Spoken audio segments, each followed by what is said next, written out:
इस कहानी की शुरुआत एक तबाह हुए शहर से होती है। सब कुछ बिखरा पड़ा था, सड़कें सुनसान थी क्योंकि ज़ॉम्बी वायरस की तबाही की वजह से दुनिया की बहुत सारी आबादी अब ज़ॉम्बीज़ में बदल गई है। जिसके बाद हमें कपल दिखाया जाता है। इनमें वाइफ का नाम मोली था। ये अपनी गाड़ी से एक दोस्त के पास एयरपोर्ट पर जा रही थी जो इन्हें यहाँ से मेक्सिको ले जाएगा, क्योंकि सिर्फ मेक्सिको ही ऐसी जगह है जहाँ पर ज़ॉम्बी वायरस और उनका हमला अभी तक नहीं हुआ। वो जगह पूरी तरह महफूज है। तो अब ये लोग लगातार तेज स्पीड में अपनी गाड़ी से आगे बढ़ रही थी क्योंकि इन्हें जल्द से जल्द एयरपोर्ट पर पहुंचना होगा। लेकिन काफी लंबा सफर करने की वजह से मोली की तबीयत खराब हो जाती है। इसीलिए ये लोग एक रेगिस्तानी इलाके में अपनी गाड़ी रोक लेते हैं। मोली के हस्बैंड कहते हैं कि हमें एयरपोर्ट से पहले गाड़ी नहीं रोकनी चाहिए थी, हमें चलना होगा। लेकिन जब वो गाड़ी स्टार्ट करता है तो वो चलती ही नहीं क्योंकि गाड़ी का एक टायर रेत में धंस गया था, जो काफी कोशिशों के बाद भी नहीं निकलता। ये दोनों यहाँ पर फंस गए हैं। इस बात को लेकर दोनों की बहस हो जाती है क्योंकि वो एक दूसरे को ही इल्जाम दे रही थी कि तुम्हारी वजह से ये हुआ, तुम्हारी वजह से हुआ। जिसके बाद मोली का हस्बैंड अपने उस दोस्त को कॉल करता है जिसके पास ये दोनों जा रही थी, पर बात होने से पहले ही सिग्नल चली जाती है जिस वजह से कॉल कट चुकी थी। और फिर तभी मोली देखती है कि सामने से एक आदमी उनकी तरफ ही चला आ रहा है। गौर करने पर इन्हें पता चलता है कि कोई नॉर्मल इंसान नहीं है बल्कि ज़ॉम्बी है जो इन्हें मारने के लिए लगातार इनकी तरफ ही बढ़ता चला आ रहा था। जिसे देखकर फौरन मोली का हस्बैंड गाड़ी से गिरन देता है। जिस बीच उसका मोबाइल भी वहीं बाहर गिर जाता है, लेकिन उसका ध्यान नहीं जाता और अब वो ज़ॉम्बी पर लगातार गोलियां चलाने लगता है जिस वजह से जख्मी होकर वो नीचे गिर गया था। तब ये दोनों बहुत खुश हो जाते हैं कि हमने ज़ॉम्बी को मार डाला, लेकिन वो मरा नहीं था, अभी भी जिंदा था। दोबारा से उठकर इनकी तरफ बढ़ने लगता है जिसे देखकर मोली के हस्बैंड दोबारा एक गोली उस पर चलाता है जो उसके कान पर लगती है, लेकिन वो फिर भी आगे बढ़ता ही जा रहा था और अब उसकी गन में गोलियां भी खत्म हो चुकी थी। इसीलिए इन्हें दोबारा से गाड़ी में वापस आकर बैठना पड़ता है। अब ये ज़ॉम्बी के यहाँ से जाने का इंतजार करने लगती है, पर वो जा ही नहीं रहा था। तब से इनकी गाड़ी के आस पास ही मंडला रहा था इन्हें मारने के लिए। देखते ही देखते यहाँ रात हो गई थी, पर वो अभी भी बाहर खड़ा होकर खिड़की से इन्हें देखे ही जा रहा था। दरअसल मोली के हस्बैंड से सबसे बड़ी गलती ये हुई थी कि उसने मोबाइल बाहर गिरा दिया था जिसे उठाया भी नहीं था और अब इन्हें किसी तरह मोबाइल हासिल करना था। ये गाड़ी की लाइट जलाते हैं और देखते हैं कि ज़ॉम्बी बाहर नहीं है। तब चुपके से मोली बाहर आती है और आखिरकार मोबाइल के पास भी पहुंच चुकी थी। लेकिन जब उसका हस्बैंड पीछे था तो तभी ज़ॉम्बी यहाँ आकर उस पर हमला कर देता है और उसने मोली के हस्बैंड को काट कर उसे मार दिया था। उसकी मौत से मोली को काफी दुख तो होता है, पर उसे अपनी जान बचानी थी, इसीलिए वो अपना जरूरी सामान लेकर यहाँ से भाग जाती है फौरन। अगली सुबह वो अपने उस दोस्त को कॉल करती है जो एयरपोर्ट पर इनका इंतजार कर रहा था। मोली उसे कहती है कि गाड़ी खराब है तो आने में मुझे वक्त लगेगा, तो तुम्हें मेरा इंतजार करना होगा। ये बात सुनकर उसे गुस्सा आ गया था, इसलिए वो मोली का फोन काट देता है। इसीलिए अब उसे आगे का सफर पैदल ही तय करना था। इंटरनेट पर वो देखती है कि पैदल वहाँ तक जाने का रास्ता 36 मील की दूरी पर है, पर वो फैसला कर चुकी थी कि जो भी है मैं वहाँ पहुँच कर ही रहूंगी, तो पैदल ही आगे बढ़ने लगती है। थोड़ी दूर चलने के बाद वो देखती है कि कुछ प्लेन्स यहाँ से उड़कर जा रही है, जिन्हें देखकर मोली काफी मायूस हो गई थी क्योंकि वो जान चुकी थी कि अब एयरपोर्ट पर जाने का कोई फायदा नहीं है क्योंकि प्लेन्स तो यहाँ से जा ही चुके हैं। मगर वो फिर भी आगे बढ़ती ही रहती है। रात को एक जगह पर आग जलाकर बैठ जाती है, जिस बीच वो अपने बेटे को भी याद कर रही थी और इसी ख्याल के साथ उसकी आग लग जाती है। जिस बीच तभी वो ज़ॉम्बी दोबारा यहाँ आकर मोली पर हमला कर देता है। इसीलिए वो अपना सामान उठाकर पहले ज़ॉम्बी पर हमला करती है और फिर वहाँ से भागकर एक चट्टान के ऊपर चढ़ जाती है जहाँ वो नहीं आ पाता।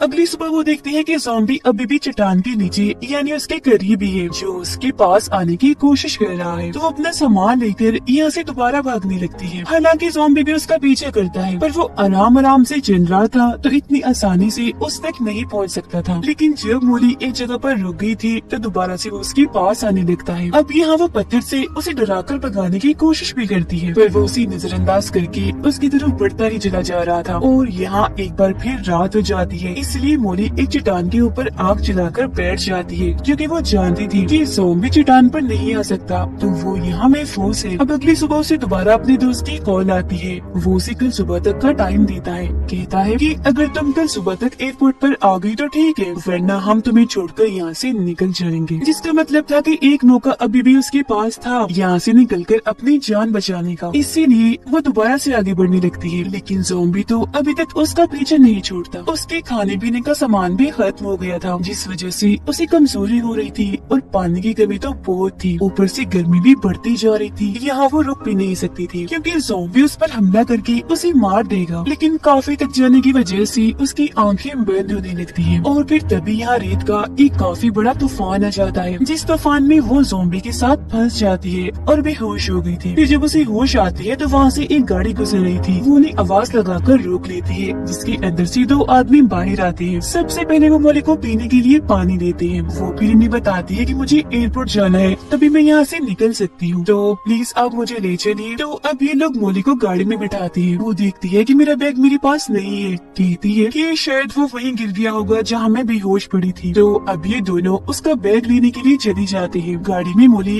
खून के निशान देखती है, जिससे वो समझ गई थी कि ये दोनों कोई शरीफ लोग नहीं है बल्कि खूनी है। वो घबरा गई थी। फिर ये दोनों लड़की वापस गाड़ी में आकर मोली से कहती है कि हमें भी एयरपोर्ट जाना है, तो तुम हमें भी वहाँ जाने का रास्ता बता दो। जब ना चाहते हुए भी उसे इन्हें रास्ता बताना ही पड़ता है, जिसकी फौरनी बाद ही उसे गाड़ी से बाहर लाकर मारने लगते हैं। चाकू निकालकर जैसे उसकी जान लेने वाली होती है कि तभी मोली जोर जोर से चिल्लाने लगती है। उसकी चीख के साथ ही रेत हिलता है और उसमें हलचल हो रही थी और अगले ही पल उसमें से वो ही ज़ॉम्बी बाहर निकल कर आता है जो कई दिनों से मोली के पीछे था, पर वो भी तूफान के साथ बेहोश हो गया था। और अब वो उस जगह पर आता है जहाँ ये दोनों लोग मोली को मार रहे थे। उन पर हमला करके एक आदमी को वो काट लेता है, जो देखकर दूसरा लड़का गाड़ी लेकर फौरन यहाँ से निकल जाता है। गाड़ी में से कुछ खाने पीने और जरूरी सामान निकल कर मोली के पास गिर जाता है, लेकिन वो एक बार फिर इस सुनसान रेगिस्तान में फंस गई थी, जहाँ वो ज़ॉम्बी दोबारा से इसकी तरफ ही आ रहा था। जिसे देख वो सोच में पड़ जाती है कि क्या मुझे ज़ॉम्बी पर यकीन करना चाहिए या नहीं, क्योंकि आखिर ज़ॉम्बी ने उसकी जान बचाई थी। लेकिन ये भी सच है कि आखिर वो है तो एक ज़ॉम्बी ही। अब मोली के पास यहाँ एक कश्ती भी थी जो उस गाड़ी में से ही गिरी थी, जिसमें सामान रखकर वो उसे घसीट रही थी, पर थकी होने की वजह से रस्सी उससे खींची नहीं जाती। इसीलिए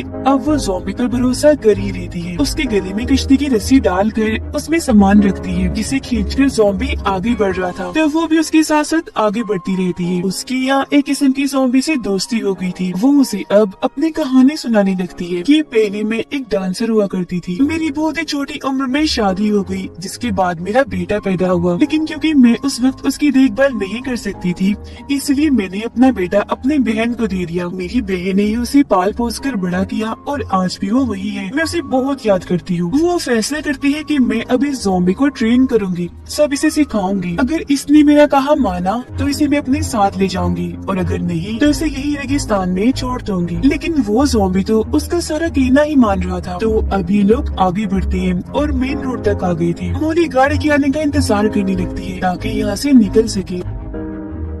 इतने ही देर में यहाँ आर्मी की बहुत सारी गाड़ियाँ आने लगती हैं, जिन्हें देखकर मोली ज़ॉम्बी को छुपा देती है, क्योंकि वो जानती थी कि अगर आर्मी ने ज़ॉम्बी को देख लिया तो वो इसे मार देंगे। खुद वो आर्मी के सामने जाती है, जहाँ कुछ सोल्जर्स उसे ज़ॉम्बी समझकर उस पर गन तान देते हैं। तो वो उन्हें समझाती है कि देखिए मैं ज़ॉम्बी नहीं हूँ, मैं इंसान हूँ, मुझे मदद चाहिए। उसका ये कहना ही था कि तभी ज़ॉम्बी वहाँ से निकलकर सामने आ जाता है। इससे देखकर सोल्जर्स उस पर गोली चलाने के लिए तैयार थे। हालांकि मोली उन्हें समझाती भी है कि देखिए मत मारे इसे, खतरनाक नहीं है ये, किसी को कोई नुकसान नहीं पहुंचाएगा। पर एक सोल्जर ज़ॉम्बी पर गोली चला ही देता है, जिससे जख्मी होकर वो नीचे गिर गया था। साथ ही अब उसे गुस्सा भी आने लग गया था। मोली उसका गुस्सा ठंडा करने की कोशिश भी करती है, पर वो उसकी उंगली पर काट ही लेता है, जिसका मतलब था कि वो भी अब इस वायरस के असर में आकर ज़ॉम्बी बन जाएगी। लेकिन वो ऐसा नहीं चाहती थी, इसलिए एक पत्थर उठाकर अपनी उंगली पर दे मारती है, जिससे उंगली टूट जाती है। यानी ये वायरस अब उसके जिस्म में नहीं फैलेगा। और अब क्योंकि आर्मी यहाँ से जा चुकी थी, तो ज़ॉम्बी के साथ वो दोबारा से आगे बढ़ना शुरू कर देती है। लेकिन वो सड़क पर ही लेट गया था क्योंकि काफी थक चुका था। तब मोली की नजर सामने जाती है, जहाँ उसे एयरपोर्ट दिख जाता है। वो काफी खुश हो गई थी क्योंकि वहाँ जाने के लिए वो कब से मेहनत कर रही थी। ज़ॉम्बी जख्मी भी था,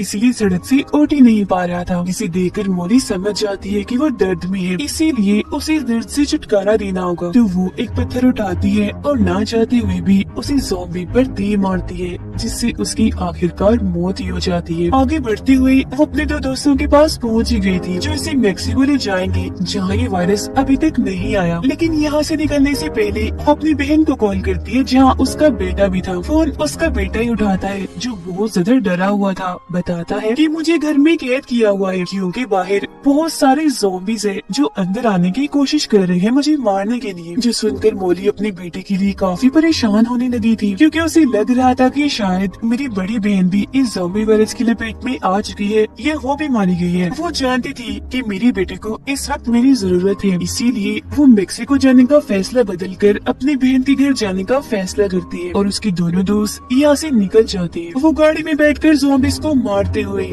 आखिर उस जगह पर पहुँच ही जाती है जहाँ उसकी बहन का घर था। यहाँ सब कुछ तबाह बर्बाद हुआ पड़ा था। वो अब जैसे अपनी बहन के घर में आती है तो उसे ये जानकर काफी दुख होता है कि मेरी बहन और उसका हस्बैंड मारी गई है, क्योंकि वहाँ शीशे पर खून से कुछ लिखा हुआ था। वो फौरन अपने बेटे के कमरे में जाती है, जो अपनी टेंट में ही छुपा हुआ था, मगर काफी डरा हुआ लग रहा था। अपने बेटे को सही सलामत देखकर वो काफी खुश हो जाती है और फौरन उसे लेकर नीचे आती है, जहाँ दरवाजे पर बहुत सारे ज़ॉम्बीज़ थे जो अंदर आने की कोशिश में लगे हुए थे। वो अपने बेटे को कहती है कि तुम बस मेरे पीछे रहना, और हाथ में बेलचा उठा लेती है। दरवाजा जैसे ही खुलता है वो ज़ॉम्बीज़ पर हमला करके सबको ही मार डालती है और इस तरह से खुद की और अपने बेटे की जान बचा लेती है, सिर्फ अपनी बहादुरी की वजह से। क्योंकि पिछले काफी वक्त से वो इतनी बड़ी बड़ी मुश्किलात का सामना कर रही थी, इसीलिए जान चुकी थी कि इनसे कैसे निपटना है। और इसी के साथ ही कहानी इधर ही खत्म हो जाती है।